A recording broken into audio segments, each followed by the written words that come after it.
بسم اللہ الرحمن الرحیم۔ السلام علیکم۔ آج ہم پڑھیں گے سورۃ البقرہ رکوع نمبر 38۔ اے لوگو جو ایمان لائے ہو، جب کسی مقررہ مدت کے لیے تم آپس میں قرض کا لین دین کرو تو اسے لکھ دیا کرو۔ فریقین کے درمیان انصاف کے ساتھ ایک شخص دستاویز تحریر کرے جسے اللہ نے لکھنے پر پڑھنے کی قابلیت بخشی ہو۔ اسے لکھنے سے انکار نہ کرنا چاہیے۔ وہ لکھے اور املا وہ شخص کرائے جس پر حق آتا ہے، یعنی قرض لینے والا، اور اسے اللہ اپنے رب سے ڈرنا چاہیے کہ جو معاملہ طے ہوا ہو اس میں کوئی کمی بیشی نہ کرے۔ لیکن اگر قرض لینے والا خود نادان یا ضعیف ہو یا املا نہ کرا سکتا ہو تو اس کا ولی انصاف کے ساتھ املا کرائیں۔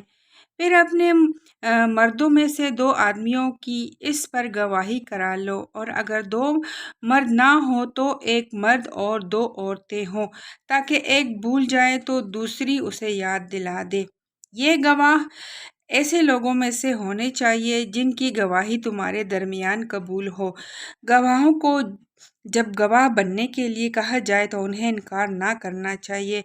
معاملہ خواہ چھوٹا ہو یا بڑا، میعاد کے تعین کے ساتھ اس کی دستاویز لکھو۔ لینے میں سے تساہل نہ کرو۔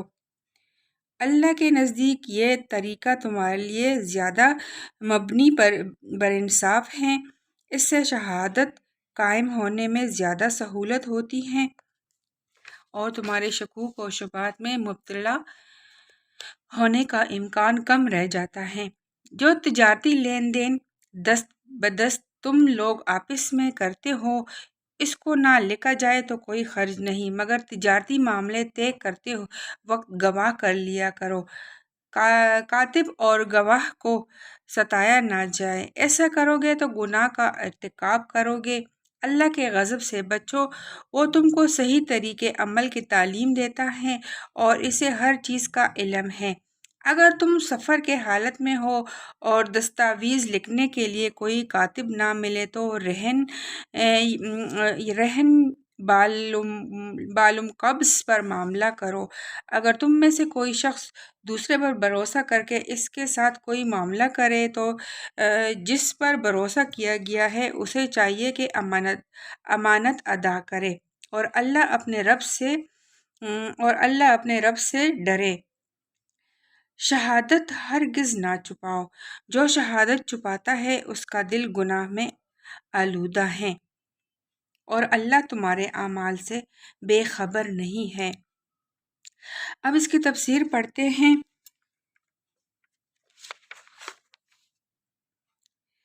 اس سے یہ حکم نکلتا ہے کہ قرض کے معاملے میں مدت کی تعین ہونی چاہیے۔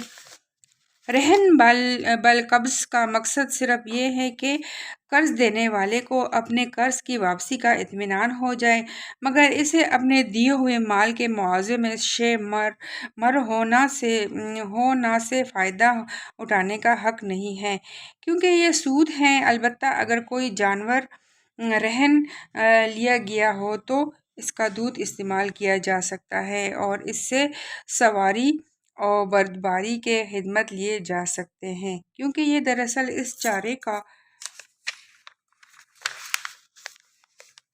معاوضہ ہے جو مرتہن اس جانور کو کھلاتا ہے۔